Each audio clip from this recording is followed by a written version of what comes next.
Bienvenue à la champignonnière de Venours, ou plutôt dans la galerie de Rurart. Des murs rouges, des briques noires d'où jaillissent des grappes de pleurotes. Le jardinier du coin, c'est lui, Michel Blazy. Il a déjà travaillé dans son atelier sur des tomates ou des poivrons en décomposition. Là, c'est le champignon qu'il cultive, qu'il inspecte, qu'il fait vivre et laisse mourir.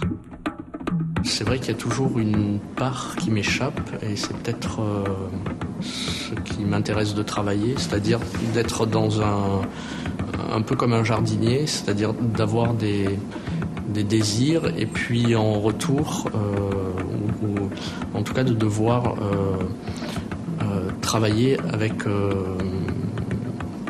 des choses qui échappent à ma volonté, quoi.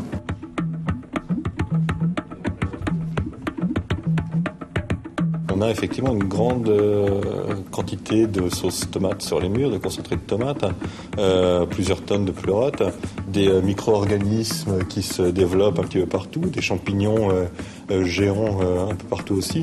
Et finalement, le visiteur, l'homme, est un organisme vivant parmi d'autres dans tout cet espace qui est amené à naître, à grandir, à vivre, à mourir et puis à entamer un autre cycle ensuite.